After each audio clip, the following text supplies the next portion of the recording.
Your criminal career is over. Oh yeah? Now after I put you down the side of this building. For the thrilling next chapter, come back to this theater next week.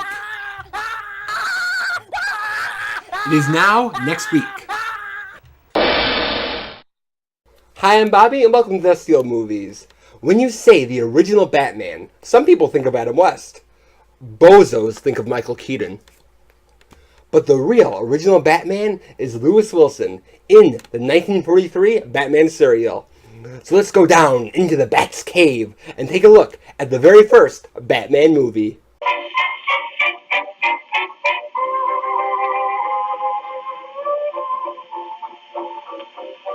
This past Easter, I was talking to an elderly friend of the family, and he was telling me about growing up in the 40s and going to the movies on Saturday with his boyhood friends. Of course, there was a feature film and a couple cartoons, but what they looked forward to the most was the cereal. Didn't they have popcorn?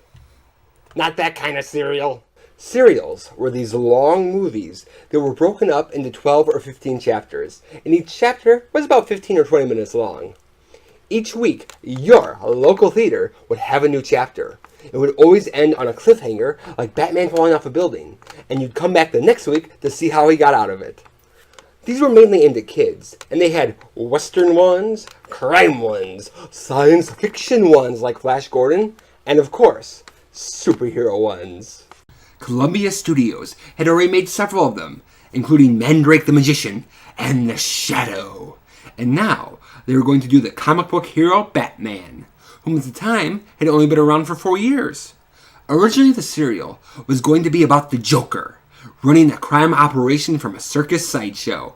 But this was during World War II, and during this time, the movie studios were working with the government and were making patriotic films to support the war effort. So instead of the Joker, they decided to create a Japanese villain, Dr. Tico Daka. Instead of being vigilantes, Batman and Robin are secret government agents, and the movie is filled with anti-Japanese propaganda and racism. Despite it being a propaganda film, it is still an important part of Batman history as the cinematic beginnings of the legendary Caped Crusader. Dr. Tico Daka is the leader of a Japanese spy ring, trying to put the United States under Japanese control. Daka's men kidnap Dr. Warren so that he can help them find radium for their secret weapon. Dr. Warren's niece, Linda Page, is worried about her uncle and goes to her boyfriend for help. Her boyfriend happens to be millionaire Bruce Wayne, and him and his ward Dick Grayson are actually the heroes Batman and Robin. The dynamic duo fight Daka's men and try to stop his dastardly deeds. Most Batman movies that came out after this had a specific agenda. With the 60s show, it was, let's focus on the silly aspects. Job well done. The Tim Burton Batmans were dark and stylized, and the Dark Knight films were set in the real world. But this version, without even trying, manages to capture the broad spectrum of the spirit of Batman.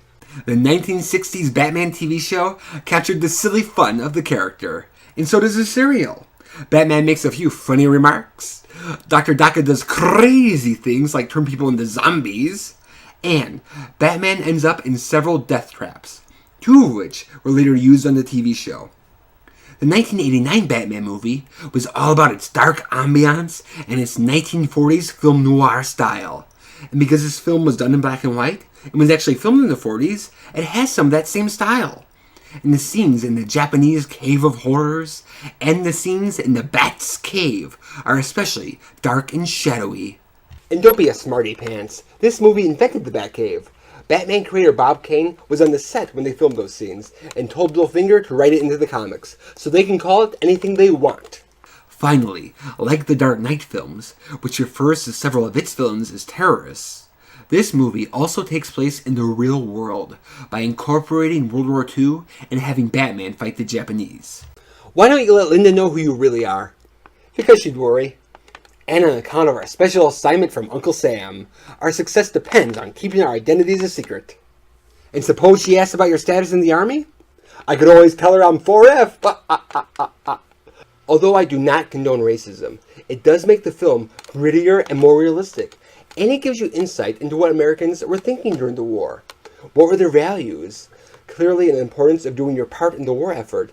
And what were their fears? Perhaps because this was made so early on in Batman's creation, when everything was still in its purest form, it manages to capture so much of what Batman is and can be about. And speaking of which, let's talk about what Batman and the other characters were like the first time they were ever brought to the screen. Kaiser! Batman has become an icon, and the very first actor to play him was the 23-year-old Lewis Wilson. Wilson's Batman is a straightforward crime-fighting superhero. He has a nice air of confidence, and they don't tackle any of the darker aspects of the character, like the death of his parents. Now the outfit does look silly, and sometimes you can see his armpit stains. Ooh la la! But there are some neat things about this Batman. In the comics, we are told that Batman is the world's greatest detective, and because there are barely any Batman gadgets, he gets to use those detective skills. And just like Sherlock Holmes, there are times when he disguises himself, like as the cheap gangster Chuck White, to find out information. Although I would never call Lewis Wilson my favorite Batman, he does a good job. And I especially like how he makes his Bruce Wayne different from Batman, by making Bruce Wayne a lazy, good-for-nothing millionaire. Bruce, I thought you were caught in the explosion. Explosion? What explosion? The explosion in the cave. Oh, that explains it. We never got to the cave. It was so hot, we laid down by the roadside and took a nap. It's a good thing he has money.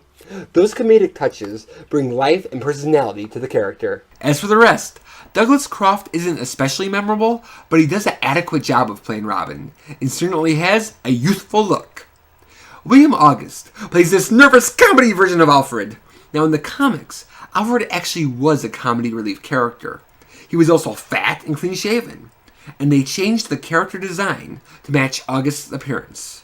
As usual though, it's the villain who steals the show. J. Carrol Naish is Dr. Tico Daka.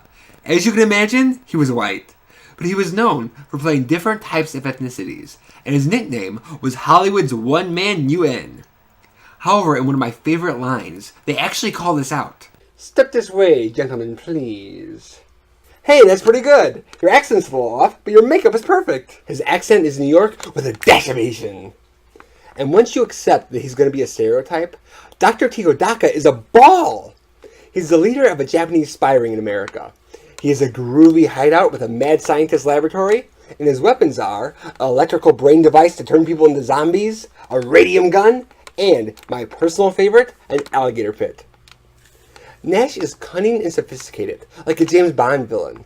He's also hammy and delightfully over the top. Just the way you want a comic book villain. I have another surprise for you, Batman. Before I turn you into a zombie, in the page, step up to him. Slap his face.